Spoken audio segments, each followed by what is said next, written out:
स्वागत है आप सभी का शाइन वाईटी क्लासेस में। एसएससी स्टेनो में हिंदी शॉर्ट हैंड की 80 शब्द प्रति मिनट की गति से 10 मिनट के लिए डिक्टेशन 10 सेकंड में शुरू होगी।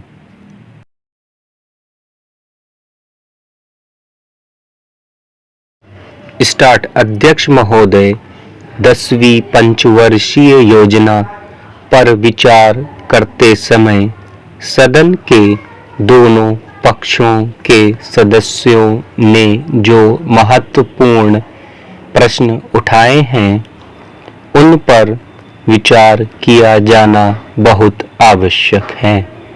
अध्यक्ष महोदय, नवी पंचवर्षीय योजना का अब अंतिम वर्ष चल रहा है और इस योजना के अंदर जो चीजें कही गई हैं ऐसा लगता है कि उसके अंदर परिवर्तन करना कठिन है, बदला भी नहीं जा सकता। अध्यक्ष महोदय, कुछ चीजें की जा सकती हैं, उसके अंदर आज भी कुल कितना खर्च है यह तय नहीं किया गया, केवल कटौती ही निश्चित की गई है। शुरू में मैं यह कहना चाहता हूं कि यहाँ पर कुछ सदस्यों ने जो यह प्रश्न उठाया था कि इस पंचवर्षीय योजना का आशय कुछ सरकारी पक्ष से भी बताया है, इसके अंदर कमियां हैं और बहुत सी कमियां हैं जिनके ऊपर मैं यहाँ कुछ दोष आरोपण नहीं करना चाहता हूँ। मैं चाहता भी हूँ कि इस तरह से प्रश्न ना उठाए जाएं तो ज़्यादा अच्छा है। यह योजना सरकार ने बनाई है, यह योजना मंत्रिमंडल ने पहले बनाई और अनुमोदन होने के बाद भी इसमें कुछ कमियां रह गई हैं, तो यह कमी रहने का दोष किसके ऊपर है? मैं समझता हूँ सदन के सभी सदस्य इसको जानते हैं।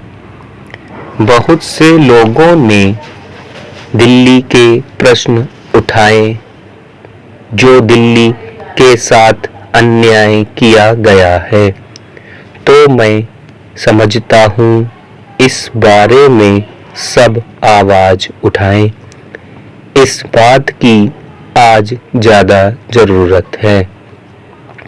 मैं यह कहना चाहता हूँ भारत सरकार से या जिन्होंने ये सारी योजनाएं बनाई उन्होंने वास्तव में यहाँ के साथ बड़ा बुरा किया, यहाँ के साथ अन्याय किया, क्योंकि उन्होंने इस पंचवर्षीय योजना को बनाते समय ध्यान नहीं दिया कि क्या योजना बना रहे हैं, गलत बना रहे हैं या सही बना रहे हैं, इनसे क्या लाभ हानि होगा, इन सब बातों पर उन्होंने विचार नहीं किया। तो मैं समझता हूँ ऐसी परिस्थितियों के अंदर यह बात ठीक नहीं है। ऐसी दशा में यहाँ पर 5 वर्षों में आने वाली योजनाएं बेकार बनकर रह जाएंगी। जो कटौती निश्चित की गई है उसको समाप्त करना चाहिए ताकि दिल्ली को हम अंतर्राष्ट्रीय स्तर का एक आदर्श नगर बना सकें। यह बहुत ही आवश्यक है। यदि हम इस स्थान की उन्नति चाहते हैं, इसलिए अब मैं अपना कथन इन शब्दों के साथ ही समाप्त करता हूँ। अध्यक्ष महोदय, आपने मुझे 10वीं पंचवर्षीय योजना पर बोलने का अवसर दिया, इसके लिए मैं आपका आभारी हूँ। आपने मुझे कम समय दिया, इसके लिए भी आभारी हूँ। अभी मेरे से पूर्व कुछ सदस्यों ने हम पर यह आरोप लगाया कि हम योजना में विश्वास नहीं रखते। उन्होंने तो यह भी कहा कि हमारे चुनाव घोषणा पत्र में भी उनको इस बारे में कुछ नजर नहीं आया।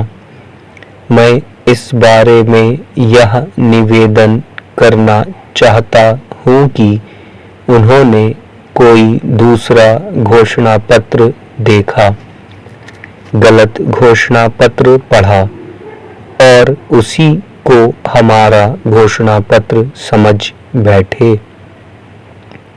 लेकिन मैं यह कहना चाहता हूँ कि हमारा घोषणा पत्र इस समय मेरे पास है। इस घोषणा पत्र में हमारी घोषणा में योजना के बारे में स्पष्ट रूप से कहा गया है कि हम योजना पर विश्वास रखते हैं, लेकिन ऐसी योजना पर विश्वास नहीं रखते जो जनता के दुखों को दूर नहीं कर सकती, जो जनता के कष्ट दूर नहीं कर सकती। आज तक जितनी भी योजनाएं बनाई गई हैं, जिन्हें पहली पंचवर्षीय योजना, दूसरी पंचवर्षीय योजना और 10वीं पंचवर्षीय योजना आदि कहते हैं, और उन योजनाओं में हमने जो कुछ निर्धारित किया, उनसे हम जनता के दुखों को दूर नहीं कर सके और जनता के कष्ट दूर नहीं हुए। इन योजनाओं के परिणाम भी हमारे सामने हैं। बड़े बड़े अनुभवी बैठे, उन्होंने योजनाएं बनाई, लेकिन योजनाएं ठीक प्रकार से कार्यान्वित नहीं की गईं। उन योजनाओं में काफी दोष थे, जिसके कारण ये योजनाएं लोगों के दुखों को दूर नहीं कर सकी। लोग दुखी ही रहे। मैं यह कहना चाहता हूँ कि जो हमारी योजना थी, उसका परिणाम क्या निकला? उसका परिणाम यही निकला कि हमें रुपए का मूल्य कम करना पड़ा। जो योजना होती है, वह राष्ट्र धन को ऊंचा करने के लिए बनाई जाती है, लेकिन हमारे सामने आंकड़े हैं, इसका परिणाम हमारे सामने है। हमने अब तक 9 पंचवर्षीय योजनाएं कार्यान्वित की हैं, लेकिन हमारी प्रति व्यक्ति आय में और जीवन स्तर में अपेक्षित वृद्धि नहीं हुई है। यह दुख की बात है। मैं यह कहना चाहता हूँ कि हमारा ऐसी योजना में विश्वास नहीं है जो जनता के कष्टों को, जनता के दुखों को दूर ना कर सके। हम ऐसी योजनाओं पर विश्वास करते हैं जो उनकी आयु बढ़ा सके, उनका आर्थिक विकास कर सके, उन्हें उन्नत कर सके।